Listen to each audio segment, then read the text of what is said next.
Halo loh, apa kabar? Assalamualaikum warahmatullahi wabarakatuh. Senang sekali bisa Waalaikumsalam. ketemu lagi bersama kami ya. Bukan senang lagi bertemu kami, bertemu dengan Anda semua. Kebalik-balik ini. Ya, masih dalam program Auto Record, membaca berita di balik berita bersama kami. Saya Hirsu Beno Arif. Dan saya Gita senang sekali menjumpai Anda. Semoga lagi-lagi kita semua dalam keadaan sehat supaya kita Yes, berbincang dalam keadaan yes. dengan berakal waras. Bakal Hmm. sehat. Dan ini Mbak Agi ya, kita kelihatannya nggak boleh hanya fokus pada pantai laut, pantai apa pagar laut di pantai utara di Tangerang ya, karena kasus serupa itu juga terjadi di berbagai daerah lain. Dan lagi-lagi urusannya ya kita tahu pasti dengan para permainan antara pengusaha dengan para pejabat seperti itu. Dan tapi kasus di pagar laut di Tangerang itu juga jangan dianggap bahwa itu udah selesai dengan dibongkar, itu nggak selesai loh. Ini masih permainan masih terus berlangsung ini. Lobby-lobby di pintu belakang, di balik layar ini masih terus berjalan. Dan ya, karena kita tahu kan, mengenai oligarki ini selama ini memang kong kali kongnya dengan eh, para penguasa gitu. Betul. Jadi ya mungkin kita update saja ya Mas Irsu ya. Hmm. Semuanya ini tentang HGB yang ada di atas laut begitu. Hmm. Jadi mungkin kita akan update untuk yang di Tangerang begitu juga Hmm. yang di Sidoarjo ya Mas Irsu itu seru juga begitu karena sebentar lagi HGB-nya itu yang keluar tahun 96 akan selesai tahun 2026. Nah, ini Habis kan ya, habis habis masa habis berlakunya ya. Hmm. iya, sebetulnya masih bisa diperpanjang begitu. Tapi sekarang kan sudah ketahuan. Ini berkat jasa seorang dosen di Universitas Airlangga. Begitu mungkin kalau seandainya ini tidak mencuat ya bisa jadi ya akan diperpanjang lagi begitu Mas Herzu. Karena rencananya di situ akhirnya ketahuan bahwa akan dibangun properti lapangan golf gitu berikut dengan area rekreasi apa dan sebagainya itu luar biasa sekali. Karena sebagian yang di sana ada 656 hektar, itu sebagian ada di darat, begitu, dan bahkan dekat dengan bandara udara atau sebagian ada di wilayah bandara udara, dan kemudian selebihnya ada 450-an hektar itu ada di laut, begitu. Jadi Hmm. ini apa ya? Takjub lah kita hal-hal seperti ini begitu. Cuman dari sejak diberikan tahun 96 sampai sekarang memang belum dibangun. Nah, bisa Hmm. jadi kan kalau seandainya diperpanjang tahun 2026, bila ini tidak terungkap gitu berkat jasa Pak Tantowi Samsudin tersebut, dosen Universitas Airlangga, ya bisa jadi diperpanjang Mas Hersu. Mungkin nanti kita lihat lebih jelasnya. Begitu juga update tentang Pulau Pari yang kemarin kita juga konten kan ya, yang rame betul begitu. Karena di sana dibangun dan dibuat reklamasi di sana. Pulau Pari itu luasnya hanya sekitar 94 kilometer, 94 hektar. Hmm. Dan kemudian izin yang diberikan oleh apa KKP begitu ya untuk membuat cottage apung di sana itu 180 hektar. Memang masih alas izin gitu, belum bisa dilakukan sebetulnya belum bisa dilakukan pembangunan karena masih harus ada izin KLH, izin wisata dan sebagainya. Tapi ternyata si pemilik nih pengusahanya sudah melakukan pengerukan dan sebagainya yang bahkan itu cenderung melakukan reklamasi. Padahal izinnya bukan izin reklamasi, tapi izin cottage apung begitu ya. Cottage apung kan ada di permukaan laut seperti halnya yang kita tahu, mungkin teman-teman tahu ada restoran apung itu ada di Pulau Pramuka. Pulau Pramuka itu adalah tempat kantor bupati ya, pusat pemerintahan di Pulau Seribu. Itu juga ada restoran apung di sana. Tapi ini tidak menjadi masalah dan tidak terjadi konflik. Itu dibangun di masa Anies kalau tidak salah tahun 2020 atau dari dia 2020. Dan kemudian yang menempati restoran tersebut itu adalah penduduk setempat. Jadi mereka diberikan hak untuk Oh berjualan ya. gitu. Hmm. Jadi ya otomatis itu memang memberdayakan penduduk setempat. Ya, Tidak ya. seperti jadi Nah, Pulau Pari nah, ini. itu tadi kan ada cerita kalau Pulau Pari itu 90 hektar, tapi izinnya 80 hektar, 180 hektar. Berarti 180 Mas berarti Erso. dua kali lipatnya ya, berarti dua kali Iya, lipat. Terus betul. pertanyaannya, apakah kemudian juga penduduk di situ mau digusur juga dari situ gitu, dan dia cuma diberi uang kerahiman. Iya, luar biasa. Jadi kalau yang di Pulau Pari itu sepertinya si pengusahanya akan membuat pulau reklamasi, begitu, yang bersisian atau berdekatan dengan Pulau Pari. Ya kalau mereka kemudian mengambil pasirnya, reklamasinya sendiri sudah salah, begitu ya. Kemudian mereka mengambil bahan-bahan untuk reklamasi tersebut dengan melakukan pengerukan pasir yang tentu saja di atasnya ada terumbu karang, di atasnya itu ada pohon-pohon bakau dan sebagainya untuk membangun pulau reklamasi tersebut. Itu yang sekarang terindikasi seperti itu, Mas Hersu, dilakukan oleh si pengembangnya atau si pengusahanya. Jadi ini jelas-jelas menyalahi ketentuan dan ini sangat-sangat merusak begitu ya. Apalagi besarannya diberikan izinnya oleh KKP itu jauh lebih besar daripada pulau induknya sendiri yaitu Pulau Pari. Pulau Pari ini adalah salah satu pulau yang paling berkembang pariwisatanya di Kepulauan Seribu. Taruhlah kita ke Pulau Pramuka karena saya juga pernah ke Pulau Pramuka begitu beberapa kali. Ini memang pulau yang padat menjadi pusat pemerintahan, tapi ya eh, memang tidak seindah Pulau Pari begitu ya. Di sana ada Pantai Pasir Perawan, kita bisa melihat matahari dengan padang lamun. Padang lamun adalah tumbuhan di perairan dangkal begitu yang terbentang dan kita bisa naik perahu perahu kecil begitu ya yang kemudian kita berlayar di antara padang lamun tersebut. Begitu juga ada Pantai Bintang, kita bisa melihat sunset dan sebagainya. Beda dengan Pulau Panggang misalnya yang sangat padat di sana. Mm-mm. Pulau Pramuka juga sangat padat. Bahkan di beberapa pulau yang padat tersebut, kalau kita berjalan, lagi-lagi ketemu dengan makam kecil itu kan tidak nyaman ya kalau buat wisatawan begitu. Sementara kalau Pulau Pari itu memang terkenal indah.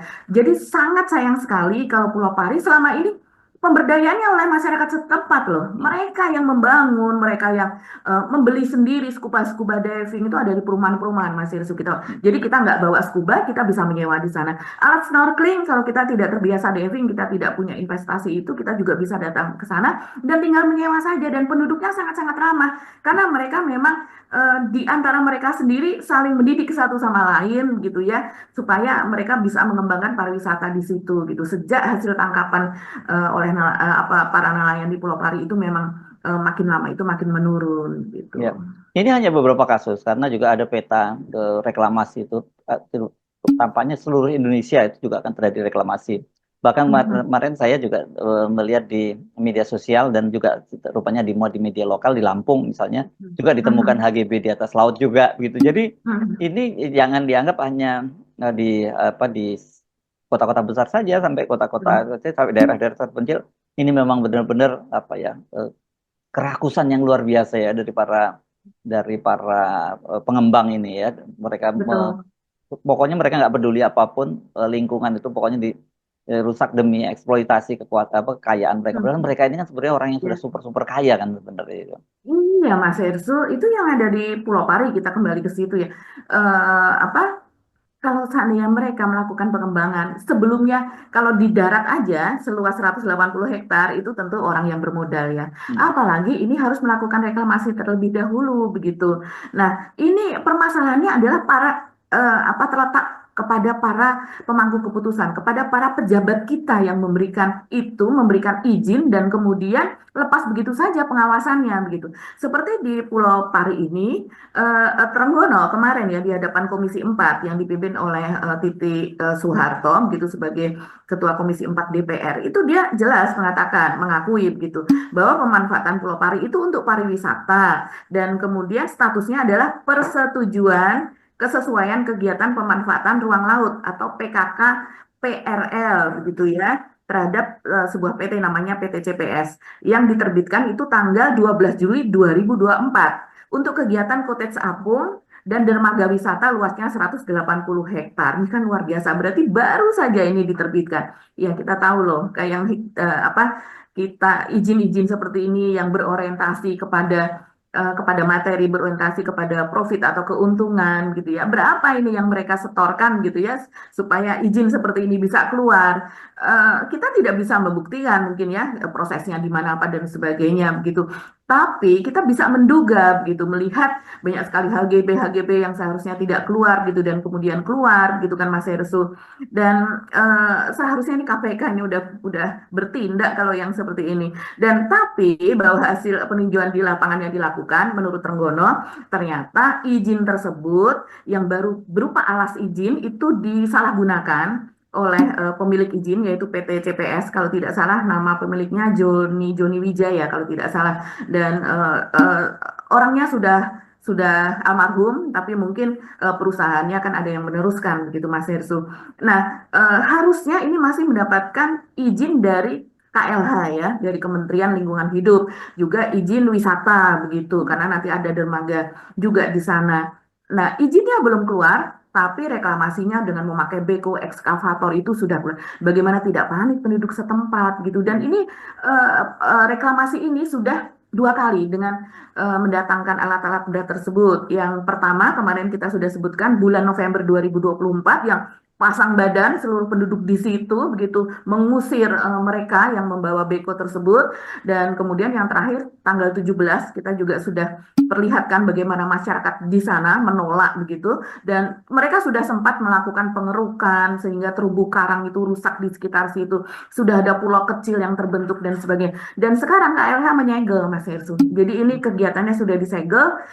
Dari Pemprov DKI juga mengatakan bahwa mereka tidak memberikan izin, bukan bukan tidak memberikan izin karena memang bukan kewenangannya katanya. Kewenangannya memang ada di KKP karena itu ada di perairan laut. Jadi lagi-lagi ini KKP dan BPN begitu ya di berbagai permasalahan ini yang perlu kita cermati begitu. Ya, ya memang ini ya nggak mungkin terjadi itu tanpa ada kong kali kong dengan para penguasa pada waktu itu ya. Dan sekarang ini kelihatan sekali kalau Pak Prabowo ini waktunya untuk cuci piring ini. Pestanya itu kemarin-kemarin itu ya, pestanya sudah berlangsung terutama pada era 2 periode pemerintahnya Pak Jokowi itu pesta pora betul gitu. Dan itu dia makanya kemudian coba cermati sekarang LHKPN dari pejabat petinggi negara yang baru masuk gitu. Itu kan angkanya banyak yang fantastis. Ada yang memang dengan sesuai dengan profilnya kita tahu dia pengusaha, tapi ada juga yang ini banyak yang bingung-bingung kok bisa dia harta kekayaannya seperti itu. Dari mana mereka mendapatkan kekayaannya? Itu kan itu yang sekarang ini eh, membuat orang tambah marah gitu. Iya, betul sekali Mas Hersu. Jadi ini akhirnya terbongkar ya. Dan terbongkarnya itu banyak oleh netizen loh. Jadi Ya, ya, ya, ya. Hmm. kalau tidak terbongkar oleh netizen, terbongkar oleh media yang melakukan investigasi, ya ini berlalu begitu saja begitu. Ya. Ini akan terjadi begitu ya perusakan itu, dan tidak hanya satu, akan bertambah, akan makin meluas dan sebagainya. Hmm. Dan ini orang-orang cukong-cukong begitu yang memang mereka memiliki uang begitu kan. Ya. Kalau seandainya orang-orang biasa tidak mungkin mereka Ya. akan mendapatkan izin seperti Nah, ini. cuman ada bedanya Mbak ya. Sebenarnya netizen yang bongkar-bongkar itu sudah sejak terjadi pada eranya Pak Jokowi kan. Sebenarnya gitu Ya. ya. Tapi pada waktu itu kan nggak ada follow up dari pemerintah itu dan kemudian buzzer yang Mbak justru paling banyak kemudian menandingi narasi-narasi yang dibangun oleh para netizen. Kalau ini bedanya ini meskipun kita belum bisa memberikan penilaian terlampau jauh ya karena pemerintahnya Pak Prabowo kan baru 3 bulan pun kurang gitu ya, belum 100 hari. Tapi kelihatannya sudah responnya itu berbeda gitu. Kalau ya misalnya katakanlah seperti dalam kasus pagar laut di Tangerang Utara itu kan Pak Prabowo jelas langsung bongkar, cabut, usut, nah kan gitu ya. Terus ada buzzer juga, tapi buzzernya itu kelihatannya bukan digunakan oleh pemerintah, itu kelihatannya kita menduga itu digunakan oleh ya para pengembang itu dari para Taipan Ya. itu buzzernya gitu. Jadi ini bagus kalau terus bisa dipertahankan pola seperti itu bahwa memang pemerintah ini bekerja untuk kepentingan rakyat. Kalau ada hal-hal yang dianggap merugikan rakyat, ya pemerintah segera bertindak. Dan saya kira sebenarnya momennya bagus. Kenapa? Karena Pak Prabowo ini pemerintahnya sekarang ini rawat banget. Ini perlu sekali dukungan dari masyarakat. Dia berhadapan, kita tahu Pak Prabowo berhadapan dengan Pak Jokowi. Orang-orangnya Pak Jokowi masih banyak bercokol gitu. Tapi kan kehidupan perekonomian negara kan lagi sangat babak belur. Pak Prabowo juga terpaksa harus melakukan penghematan-penghematan ya, Mbak Agi ya. Dipotong Betul. anggaran-anggaran itu banyak banget, perjalanan dinas ditutup, alokat ke daerah juga itu biaya-biaya ke daerah banyak dipangkas, banyak gede banget itu. Jadi kalau kemudian ditambah kasus-kasus semacam ini dan tidak ditangani dengan cepat, itu kan bisa crossing itu antara politik dengan ekonomi gitu Mbak Agi ya. Karena kemarahan rakyat yang sudah memuncak dan kemudian tidak ada kanalisasi gitu, ketemu dengan krisis ekonomi itu bisa berbahaya. Nah, kalau sekarang dalam kasus Tangerang ini, meskipun kita mencium ada bau-bau, ada upaya-upaya untuk menghilangkan jejak gitu, tapi setidak-tidaknya itu sudah ada katarsisnya dengan tindakan membongkar pagar laut itu sudah ada katarsisnya. Kemudian ada seorang ketua Komisi 4 seperti Titik Soeharto yang juga turun langsung ke lapangan dan dia sangat keras statementnya itu juga membuat rakyat minimal ada deh yang bisa kita harapkan dari pemerintahan ini gitu. Kalau zaman Pak Jokowi kan nggak bisa kita ngadepin situasi ini, betul-betul dibuntu semua semua katarsis-katarsis itu dibuntu. Jadi orang bisa meledak gitu, tapi dihadapi dengan kekerasan. Sekarang beda kan gitu. Coba kan kita lihat bagaimana kemudian TNI dilulukan, Pak Prabowo dilulukan dan sebagainya gitu. Tetapi kita mesti ingat permainan di lingkungan Pak Prabowo itu masih banyak orangnya Pak Jokowi yang masih mencoba bermain-main kan. Kemarin sudah ada pernyataan dari Pantai Indah Agung Sedayu misalnya mengakui bahwa oh mereka memang betul mereka punya dua yang SHGB itu yang dinyatakan oleh Nusron Wahid Menteri ATR. Oh iya betul itu kami memang memiliki itu, tapi kami tidak membangun pagar laut katanya gitu ya. Dan itu lokasinya tidak di situ dan kami juga itu membelinya dari rakyat kan gitu. Itu iya tapi dari situ aja kita tahu ini pasti akan lagi coba dimain-mainkan ini. Jadi kalau kita nggak kawal terus dan kemudian Pak Prabowo juga tidak memantau soal ini pasti lolos ini kasus di pantai utara Tangerang ini. Dan begitu juga halnya dengan yang lain-lain, termasuk di Surabaya, di Jawa Timur, di Pantai Pari, di daerah-daerah lain seperti itu, termasuk di Lampung juga pasti akan terjadi semacam itu. Ya, sudah diakui oleh Menteri Trenggono, Menteri Hmm. KKP ya kemarin di hadapan Mbak Titi dan anggota DPR yang lainnya bahwa ada 169 kasus pagar laut di seluruh Indonesia. Hmm, Luar hmm, biasa sekali sampai ratusan dan itu yang menurut dia yang selama ini disegel. Jadi sebetulnya mereka bukan tidak tahu bahwa terjadi pengkafling-kaflingan seperti itu begitu.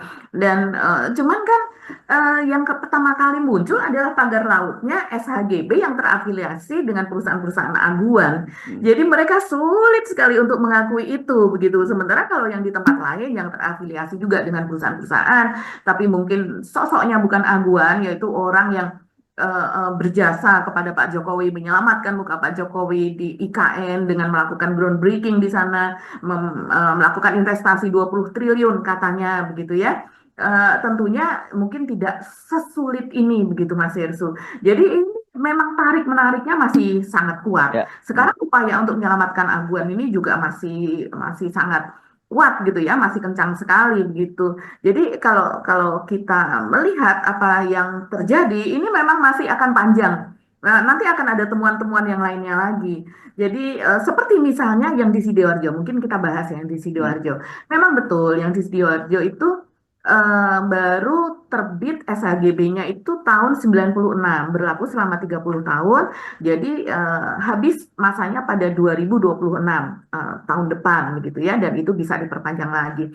Tapi ya seperti kita sebutkan, untungnya ketahuan ya 1 tahun sebelumnya. Dan bagaimana ketahuannya? Itu ketika viral akun dari Tantowi.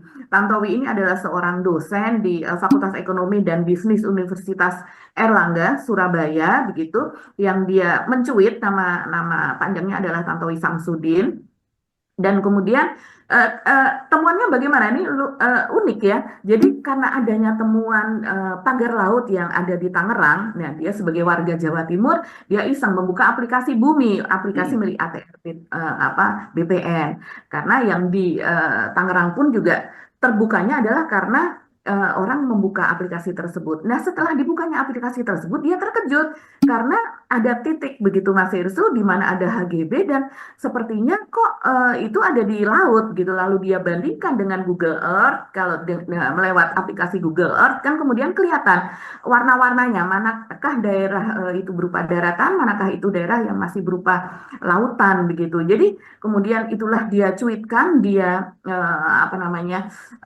dia viralkan terlebih terlebih dahulu, kemudian mendapatkan banyak reaksi begitu. Nah, baru kemudian ada reaksi dari BPN, dari KKP, dari semuanya gitu ya, para pemangkunya. Dan ini rame begitu, baru kemudian diselidiki apa dan sebagainya. Ini milik siapa, kapan keluarnya, kapan habisnya begitu. Dan ternyata kalau menurut Nusron, Menteri ATR BPN, katanya diduga itu dulu adalah sebuah tambak garam gitu ya, yang sehingga dulu mungkin berupa daratan tapi tambak begitu, yang di pesisir pantai, dan kemudian itu tergerus sekarang menjadi laut begitu. Tapi kalau menurut dari KKP, dari Tenggono kemarin di DPR, dia memang mengatakan bahwa sebagian besar itu wilayahnya memang laut, ada 450-an hektar, semuanya ada 656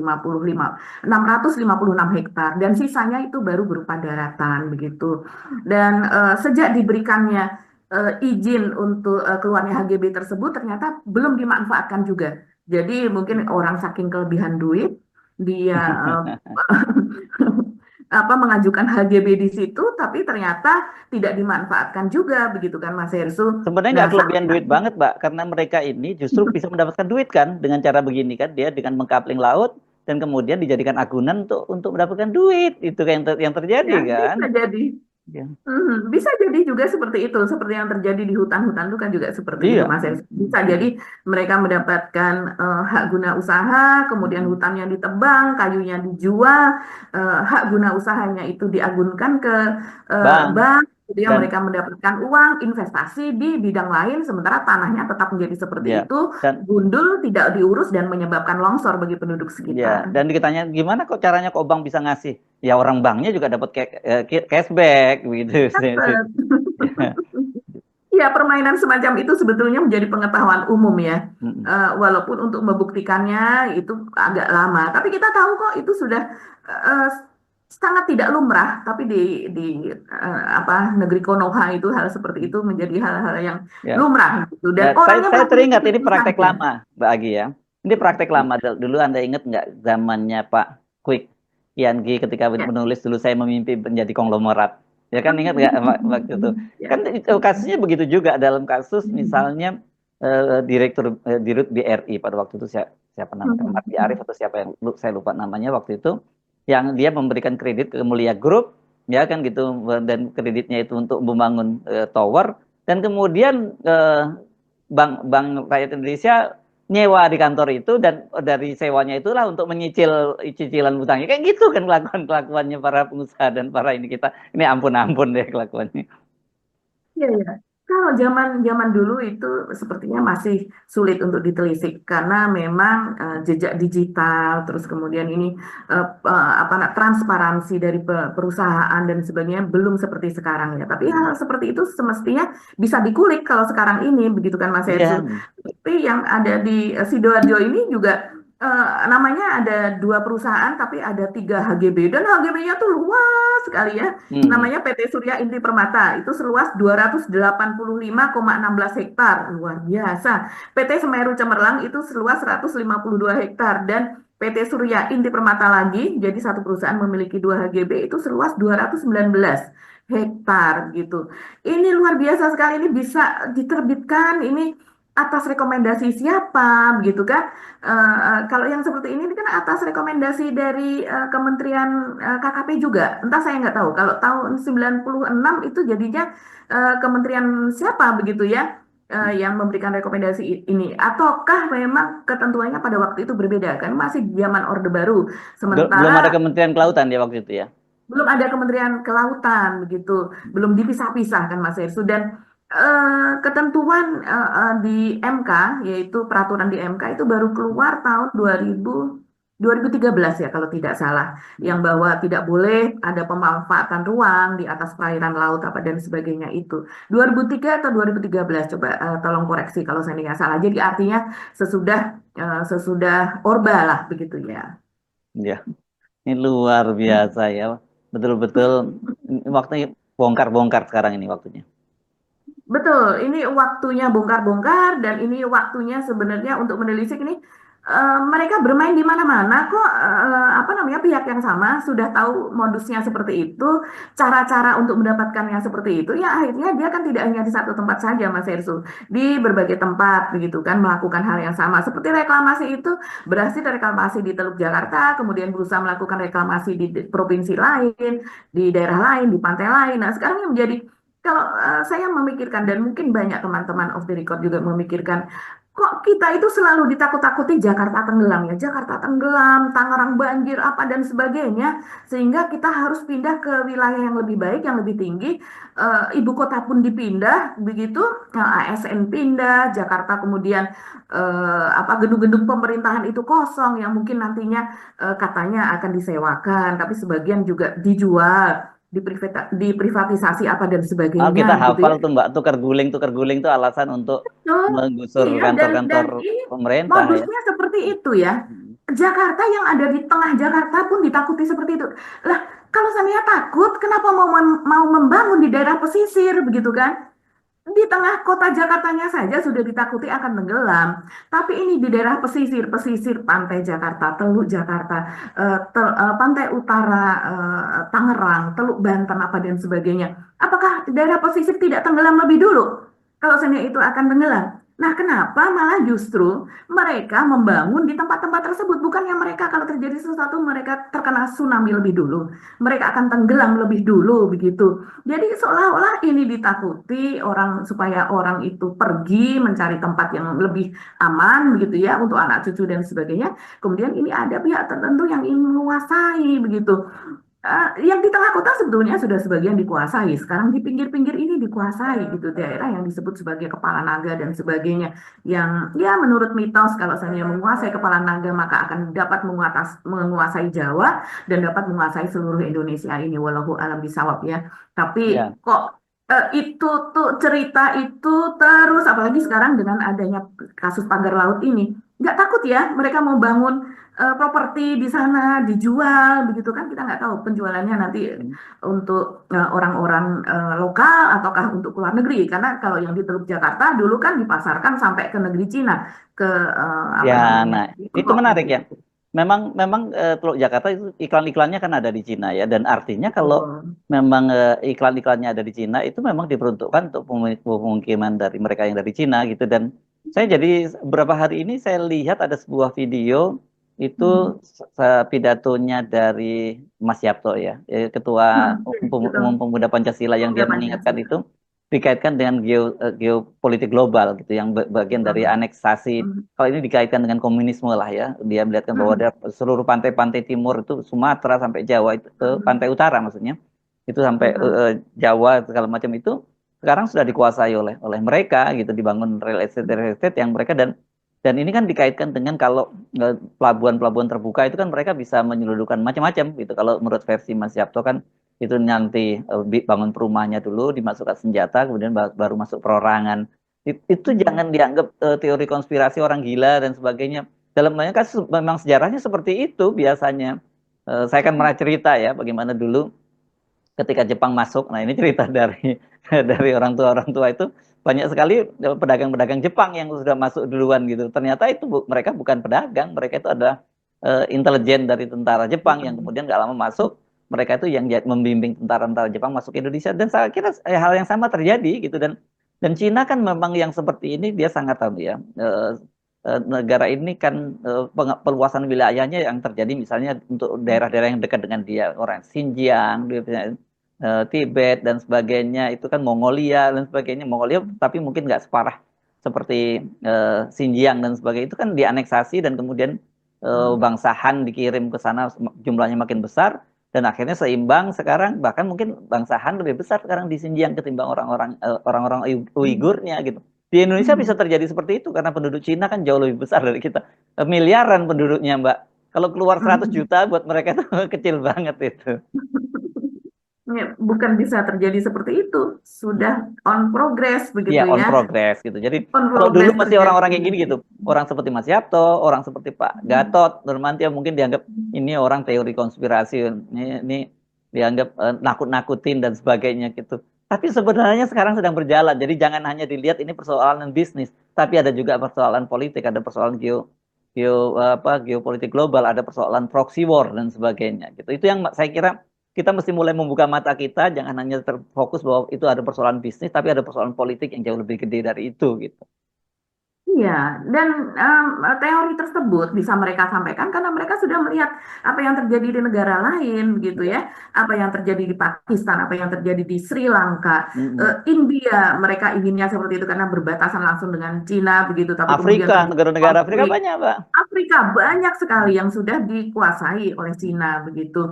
Tadinya memang melalui investasi, seperti halnya mereka berinvestasi di Malaysia ketika itu kan. Mahathir berusaha keras untuk ketika dia menjadi perdana menteri, kemudian dia ingin menghilangkan berbagai kebijakan yang dikeluarkan oleh Najib perdana menteri sebelumnya, tapi ternyata banyak yang akhirnya tidak berhasil begitu Mas Ersu karena memang dendanya sangat besar sekali dan itu kalau harus ditanggung itu boncos begitu ya. Jadi akhirnya terpaksa diteruskan. Nah, kita kan nggak ingin yang seperti itu begitu.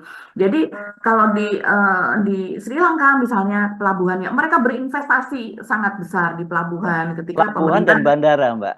Ya, dan ya, bandara ya, betul. ya. Jadi daerah-daerah perhubungan gitu ya, untuk tempat mereka keluar masuk itu mereka membangun, mereka memberikan utang begitu dengan tingkat bunga yang tinggi, interest yang tinggi dan kemudian ternyata hasil dari perhitungan sebelumnya yang bahwa nanti akan ada penumpang sekian jumlahnya, jadi nanti BEP-nya itu sekian lama, ternyata itu tidak tercapai dan akhirnya mereka harus menyerahkan bandara dan pelabuhan tersebut selama sekian puluh tahun begitu, atau bahkan ada yang sampai ratusan tahun negara tertentu kepada Cina.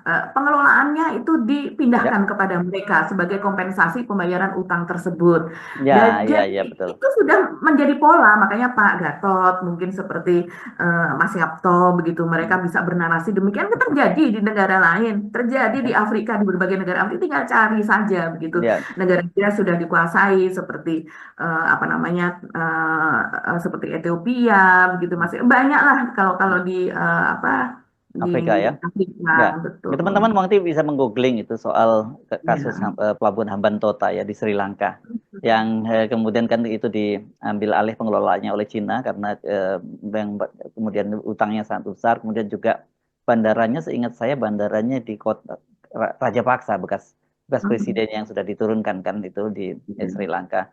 Dan sekarang saya mendengar dari beberapa teman diplomat itu sebenarnya untuk apa kayak pelabuhan pelabuhan di Hambantota itu kan pelabuhan laut dalam, jadi itu katanya bisa untuk pangkalan-pangkalan kapal selamnya Cina gitu. Jadi sangat mungkin terjadi di Indonesia seperti itu melalui proyek-proyek yang besar termasuk kereta api cepat Cina dan sebagainya. Itu bagian dari yang disebut sebagai debt trap ya, jebakan utang gitu.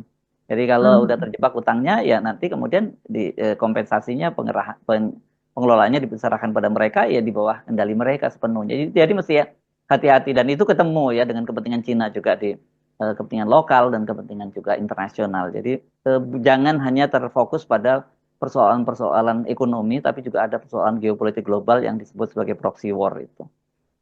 Betul, dan ya eh, banyak juga yang kemudian londo ireng atau para buzzer begitu ya. Ini saya kenapa saya cari-cari apa kenapa kok mulai rame Londo Ireng itu kan karena kemudian saya ngeceknya itu kan kita memang nggak pernah sebenarnya dijajah oleh Belanda itu Mbak Agi ya. Kita Mhm. tuh dijajahnya oleh VOC. VOC itu Dosen. siapa? VOC itu Mhm. perusahaan gitu juga gitu. Mhm. Perusahaan besar yang bekerja sama dengan amtenar lokal kan itu yang membuat kemudian Mhm. kita bisa selama disebut 350 tahun dijajah oleh Belanda. Bukan Belanda yang jajah kita, yang jajah itu adalah VOC. Ya pedagang gitu.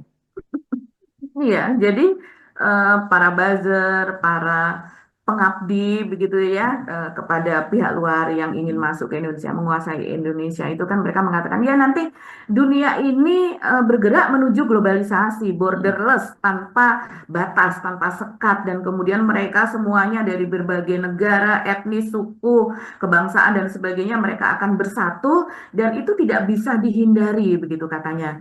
Jadi, nah kalau seandainya begitu Indonesia sebagai negara yang besar, kenapa kita tidak mandiri? Kenapa kita tidak mempertahankan bangsa ini, begitu kan?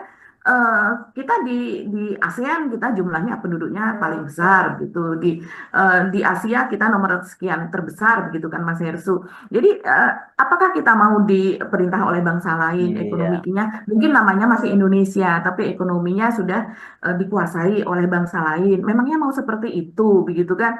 Jadi oke lah ada borderless apa namanya dokter dari luar bisa masuk ke sini ini, tapi kan ada peraturannya. Tidak dengan yang di sini malah justru memudah-mudahkan, malah justru bersedia untuk disuap begitu agar keluar ini. Yang penting anak cucu saya sendiri begitu kan yang makan, yang kaya 7 turunan begitu. Dan apalagi kalau ada penguasa yang kemudian lebih menghamba kepada yang di luar itu kan bahaya sekali begitu. Sambil dia membayar buzzer dan memberikan citra yang positif seolah-olah dirinya itu tidak suka uang, nggak doyan duit begitu kan. Nah, sementara dan itu dimakan oleh buzzernya mentah-mentah begitu bahwa ini sederhana, ini nggak mungkin dia bermain apa dan sebagainya, tidak mungkin menjual negara apa dan sebagainya. Tapi eh, lambat laun ini kan terkikis sedikit sedikit sedikit ya seperti apa yang terjadi pada pagar laut itu. Tadinya pihak aduan mengatakan bahwa tidak ada kaitannya sama sekali dengan kami, bukan perusahaan kami.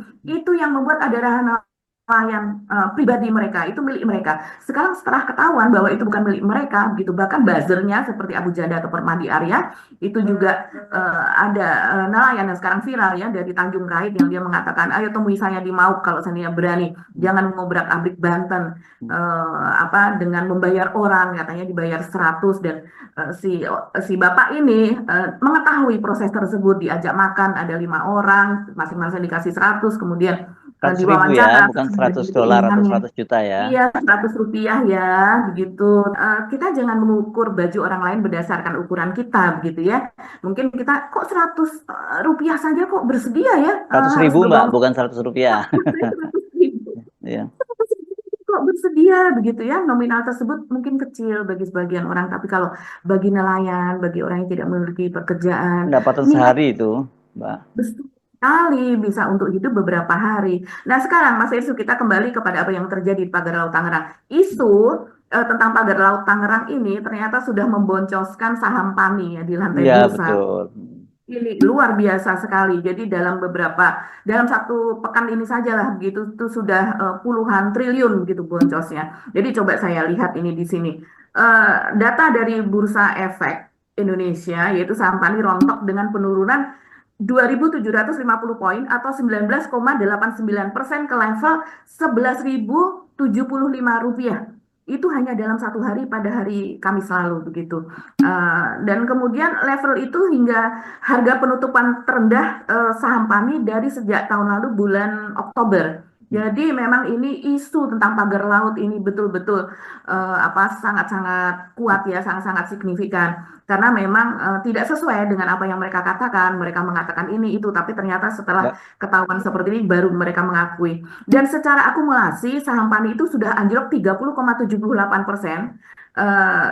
dari 16.000 ke itu tadi 11.000 sekian begitu Mas Irsu. Jadi ini sekitar 83 triliun nah boncosnya karena sebelumnya kapitalisasi pasarnya itu 270 triliun anjlok ke 187. Artinya menguap itu sekitar 83 triliun dan ini nilai sangat luar biasa.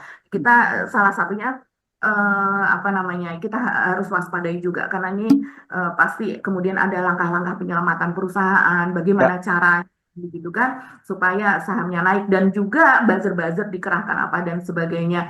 Ada pemutarbalikan fakta apa dan sebagainya yaitu antara lain bahwa ini apa namanya sertifikat HGB ini dibeli dari penduduk sekitar penduduk lama setempat apa dan sebagainya begitu seperti yang kemarin kita bahas. Jadi ini bukan baru. Jadi memang mereka itu sah begitu padahal girik-girik itu dibuat bisa dibuktikan begitu ya banyak pihak yang sudah menggugat ini kemudian melaporkan hal ini itu bersedia untuk membuktikan hal tersebut gitu. Oke, Mbak Gi, ini banyak sekali aspek yang ini kita mesti mulai fokus bukan hanya persoalan bisnis, persoalan bisnis dengan warga dan sebagainya, ada persoalan geopolitik global, ada persoalan kemudian juga ketahanan nasional. Jadi bukan sekedar sekedar duit ini, tapi juga soal masalah masa depan anak cucu kita, masa masa masa depan bangsa ini, gitu ya Mbak ya. Iya, iya. Oke. Ya, salah satunya sekarang ini yang kita harus cermati juga yaitu Menteri Kehutanan Raja Juli Antoni, kita tahu ini orangnya Jokowi ya. Ini Mm-mm. pasti juga Sangat Jokowi banget kalau ini. sangat-sangat Jokowi, apa namanya Jokowisme ya Mas Heru, penganut Ya. saham tersebut, dan kemudian sekarang sedang memproses begitu pengalih mengkonversi hutan lindung, status hutan lindung di sekitar PIK tersebut untuk kemudian menjadi lahan produksi begitu. Yang artinya Ya. kalau lahan produksi nanti itu kemudian peruntukannya sudah bisa diubah yaitu untuk wisata, untuk tropical coastal atau Coastline ya namanya, itu untuk proyek PSN dari PIK 2 yang ya kita lihatlah apakah ini juga sesuai untuk lingkungan hidupnya begitu ya, karena kita tahu loh di zaman Pak Harto dulu kita masih menjadi wartawan, PIK 1 saja ketika itu namanya PIK karena belum ada PIK 2 jadi namanya hanya sekedar PIK. Itu sudah hutan bakau yang dibabat habis itu sudah banyak Yes. sekali. Terus Ya. kemudian perusahaan lingkungan itu luar biasa, orang yang kemudian di apa namanya ganti rugi tanahnya dengan harga yang tidak sesuai gitu. Kalau kita melihat sejarah di masa lalu berita-berita itu saya masih ingat begitu Mas Ersu. Yes. Nah, sekarang ini perluasan PIK 2 akan jadi seperti apa kita Yes. cermati Oke, bersama. Kita waspada, kawal. waspada, ya. Kami mohon pamit. Saya Ers Arif. Dan saya Gibita, terima kasih atas perhatian Anda. Tetap akal sehat. Wassalamualaikum warahmatullahi Waalaikumsalam wabarakatuh. warahmatullahi wabarakatuh.